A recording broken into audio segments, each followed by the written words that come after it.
पे ये राजनीति कबीर साहब ने बोला है खत्म कर दी जाएगी। राजनीति खत्म होगी, योग चलेगा। अभी इसके ऊपर जब सत्संग करेंगे तो आपको हर चीज समझाएंगे कि राजनीति कैसी होती है, कितनी गंदी, कितना गंदा खेल है ये राजनीति, जो मेरे साथ भी खेला जा रहा है। लेकिन इन लोग को पता नहीं है कि पाला किससे पड़ा है। इन लोग को इतना ही पता है कि अगर कोई साधु हो गया, किसी ने लंगोटी ले ली तो वो हमारा सदा के लिए गुलाम हो गया। इस गलत फहमी को भी दूर कर दिया जाएगा इस बार कि कोई किसी से नाम ले ले या कोई किसी से लंगोटी ले ले तो वो उसका गुलाम हो जाता है। ये भरम भी तोड़ देंगे इस बार। 600 साल पहले भी भरम तोड़ा था, जब काशी छोड़ के मगहर चले गए थे, तब भी जीवों के भरम तोड़े थे। और दोबारा फिर वही मौका आया है, दोबारा फिर वही समय आया है जब ये सारे भरम तोड़ दिए जाएंगे। समय आने वाला है, सुधर जाओ राजनीतिज्ञों, आश्रम में राजनीति करने वालों, सुधर जाओ, नहीं तो सुधार दिए जाओगे।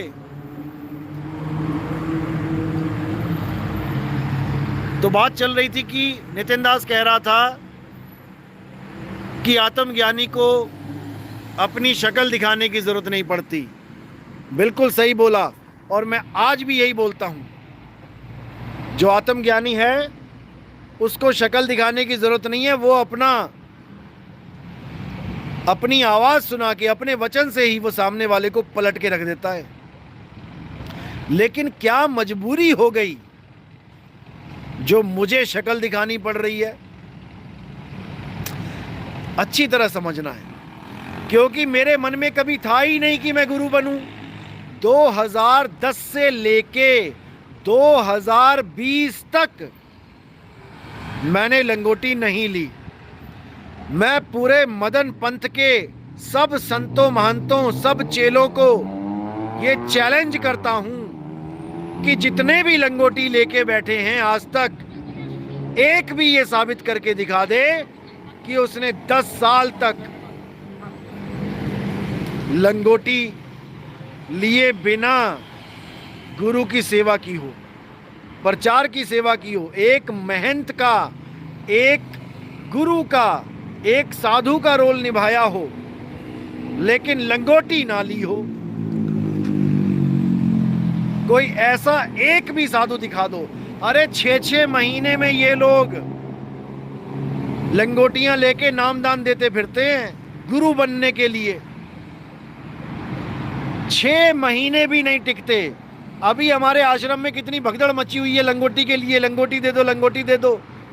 1 महीना जो आश्रम में नहीं रहा, जो 1 महीना किसी प्रचार में नहीं रहा, प्रचार नहीं किया कहीं पे, 1 महीना जो कोई साधु के आचरण में नहीं रहा, वो भी लंगोटी मांग रहा है। लंगोटी का मतलब क्या है? नाम दीक्षा का अधिकारी हो जाना, नाम दीक्षा देने का अधिकारी हो जाना। ये हाल है। उससे भी बुरा हाल है जब ये लोग गद्दियां लेते हैं एक दूसरे से। जैसे कोई महात्मा है, कहीं पर एक्सपायर होने वाला है, अब उसका आश्रम खाली है या फिर उसका आश्रम बड़ा है, तो इनकी नज़र हो जाती है कि ये आश्रम हमें मिल जाए। तो ये लोग क्या करते हैं, अपने ही साधुओं को जो इनसे लंगोटी लेके बैठे हैं, उनसे अपनी लंगोटी कैंसिल करवा के उस महात्मा से लंगोटी दिलवा देते हैं जो मरने वाला है, जो शरीर त्यागने वाला है। अपनी लंगोटी खुलवा के उसकी पहनवा देते हैं और कहते हैं अब तू उसका चेला हो गया, जा संभाल ले। क्योंकि अपना बंदा है, कह दिया उसको संभाल ले। 50 बीघा, 100 बीघा, 1000 बीघा कब्जे में आ गया। अब वहाँ की सारी फसल पे किसका कब्जा है? जिसने वहाँ पे लंगोटी पहनवा के बैठाया है, उस गुरु का कब्जा हो गया। ये सब कब्जे करने के लिए बैठे हैं। नहीं तो अपने गुरु की लंगोटी पहन उतार के कौन गद्दी के लिए दूसरे की लंगोटी पहने? अपने बाप को छोड़ के दूसरे को अपना बाप क्यों बोल दे? गद्दी के लिए, आश्रमों के लिए। और एक नहीं 1000 दिखा दूंगा मैं जो ये राजनीति खेलते हैं केवल गद्दियों के लिए, पैसे के लिए। क्योंकि धान बिकेगी 2 लाख की, गेहूं बिकेगा 5 लाख का, बैठे बैठाए लखपति बन गए। ये सब राजनीति खत्म कर दूंगा इस बार, याद रखना। केवल भक्ति चलेगी, केवल भक्ति। भूल जाना कि गद्दी मिल गई तो तुम परमात्मा बन बैठे। यहां 36 परमात्मा जेल में बैठे हैं ऐसे गद्दी वाले।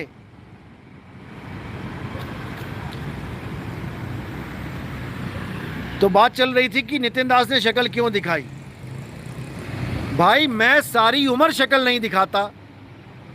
जब 10 साल तक मैंने हर भगत को अपने गुरु से जोड़ा है, 10 साल तक मैंने गुरु जी को गांव-गांव, शहर-शहर ले जाके उनसे लोगों को नाम दीक्षा दिलवाई है, तो मुझे क्या ज़रूरत है शक्ल दिखाने की। मैं यूट्यूब पे बोलता था, 1 साल तक मैंने शक्ल नहीं दिखाई यूट्यूब पे। लोग तरसते रह गए कि भैया अपनी फ़ोटो तो भेज दो। क्या ज़रूरत है भाई फ़ोटो की? आप गुरु के पास जाओ, नाम दीक्षा लो। नितिन दास अपना फ़र्ज निभा रहा है, नितिन दास सत्संग कर रहा है। तुम्हें केवल सत्संग चाहिए मुक्ति के लिए, तुम्हें फ़ोटो नहीं चाहिए। तुम्हें किसी फ़ोटो की ज़रूरत नहीं है मुक्ति के लिए। जो नितिन दास बोल रहा है उसको ध्यान से सुनो और गुरु जी के पास नाम लो जाके। इससे ज़्यादा तुम्हें कोई ज़रूरत नहीं है। और ये काम हो भी रहा था।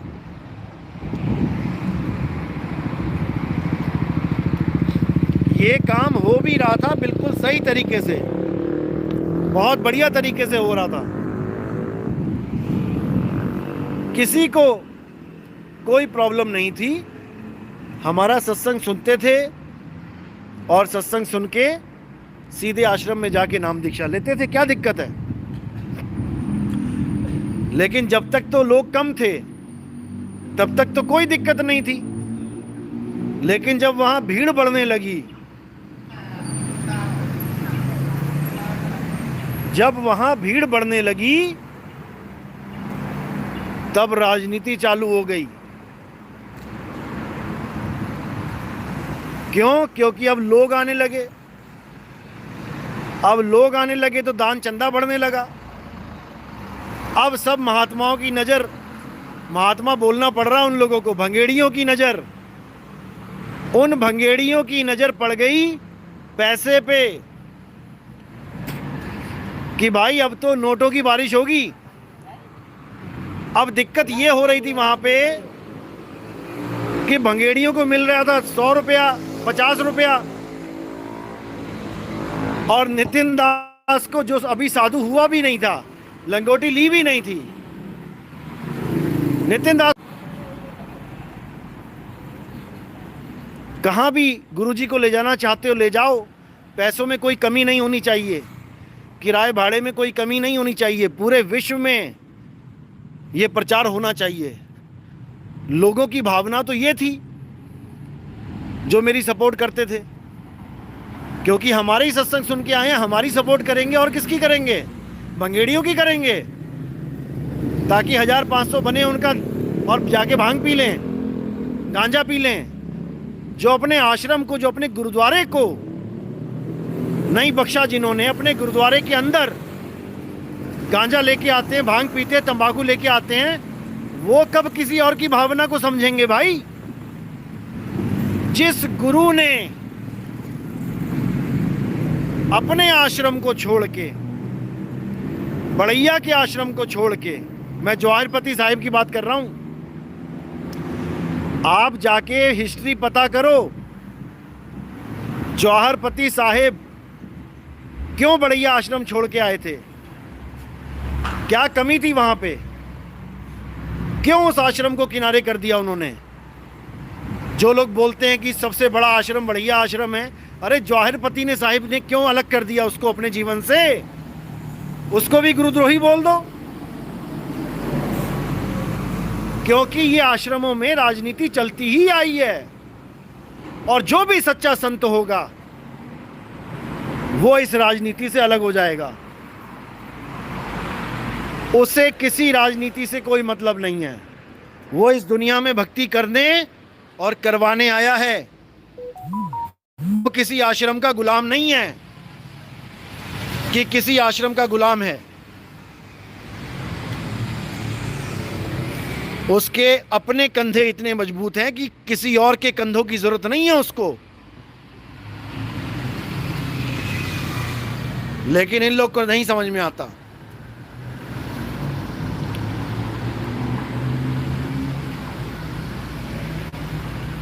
मुझे शक्ल दिखाने की जरूरत नहीं पड़ती।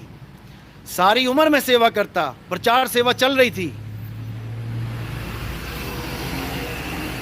लेकिन ऐसा माहौल बना दिया परमात्मा ने, क्योंकि वो भी जानता था कि अभी तो शुरुआत है, तो इनका दिमाग खराब हो गया, इन संतों का, गंजेड़ियों का, भंगेड़ियों का। अगर यहाँ पे करोड़ों रुपए की बरसात होने लग गई तो ये एक दूसरे का कत्ल तक कर देंगे,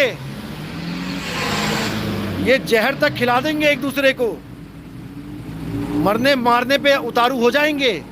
10-10 रुपए के लिए मैंने झगड़ा करते देखा इन लोगों को। जब दिल्ली में पहली बार सत्संग हुआ और अच्छी खासी जनता आई, यूट्यूब पे पड़ा भी है वो सत्संग। जब दिल्ली में सत्संग हुआ तो हमारे आश्रम के 3 महात्मा वहां आए। एक तो हमारे गुरुजी, एक उनके साथ बाल मुकुंद साहिब, और एक गंजेड़ी आया हुआ था। जब वहां पर सेवा बंदगी हुई,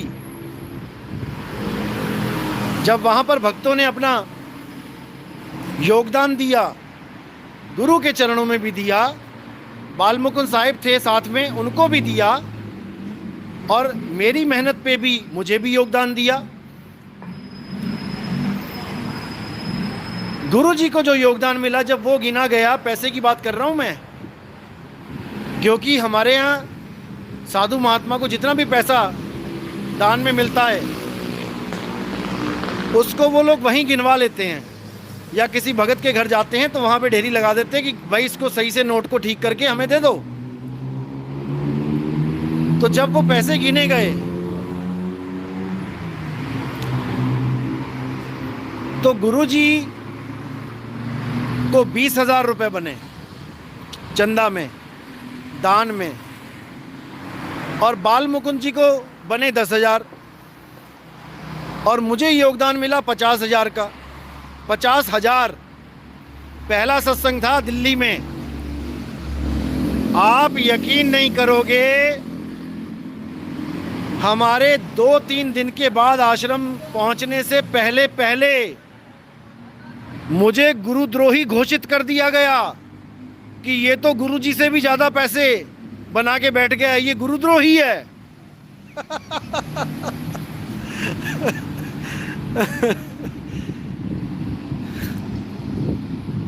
अब ये सब किया किसने?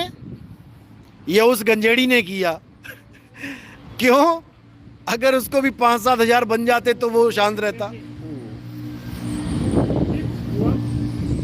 वॉकिंग तो अगर उसको भी 5-10 हजार बन जाते तो वो भी शांत रहता, लेकिन उसको बने केवल 100 रुपए। अब 100 रुपए क्यों बने? क्योंकि जिसने, दिल्ली वाले भगत ने प्रोग्राम अरेंज किया था, उसने केवल 100 रुपए विदाई रखी सब संतों की। जिन जिन को बुलाया उसको एक चादर दी और 100 रुपए दे दिए। अब उसको तो 100 रुपए ही मिलने थे। अब उसको इतनी टेंशन हो गई, जब नोट गिने गए तो वो साथ ही बैठा था। अब वो देख रहा था कि बाल मुकुंद साहिब को कितने बने, गुरुजी को कितने बने, नितिन दास को कितने बने, और उसने हमारे पहुंचने से पहले ही, आश्रम पहुंचने से पहले ही उसने ये टैग लगा दिया कि नितिन दास गुरुद्रोही है, ये 50,000 बना के बैठा है, और गुरुजी को केवल 20,000 बने और बाल मुकुंद को केवल 10,000, जिसकी वीडियो भी बनी हुई है। आश्रम में जब इस बात पे चर्चा हुई तो कुछ भक्तों ने वीडियो भी बनाई थी, अगर मिलेगी तो वो भी दिखा देंगे। तो कहने का मतलब ये है कि क्या बोलूँ मैं, अगर बोलता भी हूँ तो मुझे शर्म आती है, क्योंकि कपड़ा ऊपर उठा रहा हूँ तो अपना ही पेट दिखाई दे रहा है। ऐसा हाल है इन लोगों का। और ये दूसरों को सिखाते हैं, दूसरों को सिखाते हैं कि भक्ति क्या होती है, और खुद को ABCD नहीं पता भक्ति की। आज 3-4 साल हो गए मेरा विरोध करते हुए। क्यों कर रहे हैं? पहले नहीं किया, क्यों कर रहे हैं? इसके पीछे लॉजिक क्या है? सबको पता है कि ये सब फालतू बातें हैं, जितनी भी हमने YouTube पे चला रखी है नितिन दास के खिलाफ, सब फालतू बातें हैं। छोटी छोटी कटिंग, 1-1 मिनट, आधे मिनट की कटिंग, 20-20 सेकंड की कटिंग दिखा रहे हैं तुम्हें। अरे पूरी पिक्चर दिखाओ ना, पूरी पिक्चर दिखाओ। तुम दिखा ही नहीं सकते, तुम्हारी अपनी दुकानें बंद हो जाएंगी, क्योंकि जिन कटिंग को तुम दिखा रहे हो उसमें बहुत कुछ बोला हुआ है, बहुत सच्चाई बोल रखी है मैंने, लेकिन वो सच्चाई दिखा दोगे तुम्हारी पैंट गीली हो जाएगी। तुम नहीं दिखा सकते, तुम केवल उतना ही पार्ट दिखाओगे जितने में तुम्हारा काम बनता है। लेकिन जनता बहुत जागरूक है भाई, जनता बहुत होशियार है। अब तुम्हारी दाल नहीं गलेगी। तुम सोच रहे हो कि वही पुराने समय चल रहे हैं कि गुरुजी होगी। गुरु हमेशा हमारे लिए आदरणीय है, इसमें कोई शक नहीं है, लेकिन चेलों की भी और गुरु की भी अपनी अपनी मर्यादा होती है। जो गुरु मर्यादा को भंग कर देता है वो कहां जाता है सबको पता है। और जो ये चमचे बने बैठे हैं बीच में राजनीतिज्ञ, यही चमचे पतीले को खाली कर देते हैं। चीनी से भरा पतीला 2 चम्मच मिलके 10 मिनट में खाली कर देते हैं। इसलिए चमचों से दूर रहना चाहिए।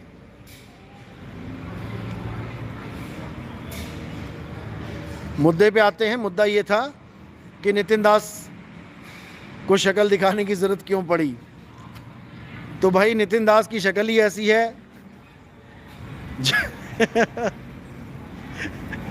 जिसको देखे बिना भूत भागेगा नहीं क्योंकि लोग भूतों से बहुत परेशान हैं, और जब नितिन दास की शक्ल देख लेते सारे भूत भाग जाते हैं। तो मुझे शक्ल दिखाने की जरूरत भाई इसलिए पड़ी क्योंकि आश्रम में इन गंजेड़ियों ने तबाही मचा दी थी। हार के मुझे लंगोटी लेनी पड़ी, नहीं तो मेरा कोई प्लान नहीं था लंगोटी लेने का। जब मैंने 10 साल लंगोटी नहीं ली तो आगे 20 साल और बिता देता, मुझे क्या फर्क पड़ता भाई। बिना लंगोटी लिए मुझे लोग सपोर्ट कर रहे हैं, बिना लंगोटी लिए मुझे सेवा में बंदगी भेज रहे हैं प्रचार के लिए। तो मुझे किसी लंगोटी की जरूरत नहीं थी। ये गलतफहमी है लोगों की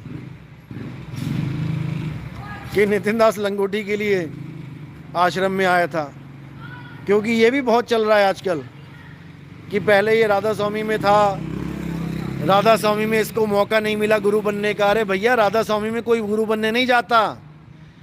राधा स्वामी बाबा को मिलने का मतलब है कि 3 साल वेट करो, 3 साल वेट करो तो जाके गुरु से बात कर सकते हैं। इतनी लंबी अपॉइंटमेंट है वहाँ पे, गुरु कौन बनने जाता वहाँ पे। महामूर्ख लोग हैं ये लोग। फिर कहते गुरु बनने के चक्कर में राधा स्वामी के पास तो इसको जगह मिली नहीं तो ये बैराग साहिब के पास आ गया। अरे भाई, अकेले बैराग साहिब थोड़ी नहीं है इस दुनिया में गुरु जो आगे गुरु बनाते हैं, हजारों गुरु हैं।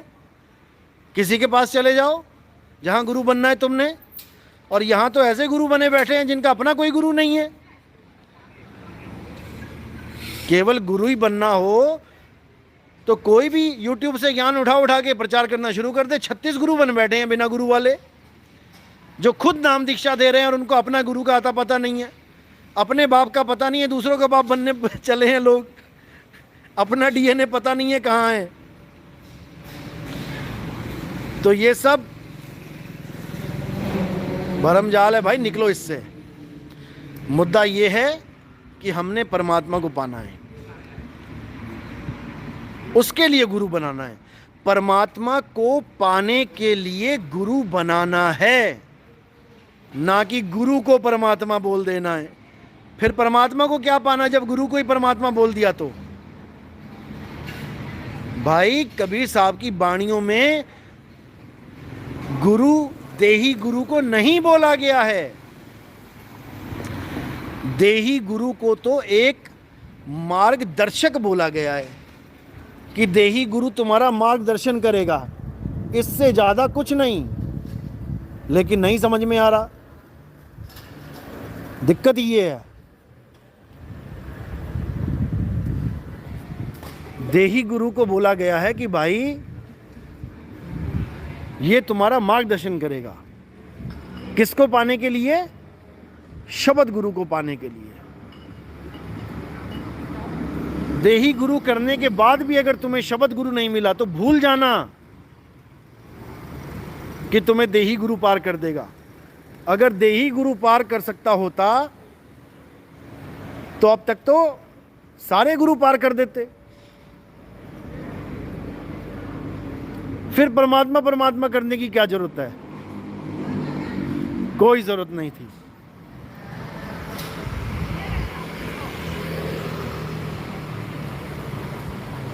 चलो अब थोड़ी रात ज़्यादा हो गई है, निकलने का समय हो गया है। बाकी क्लास कल लगाएंगे।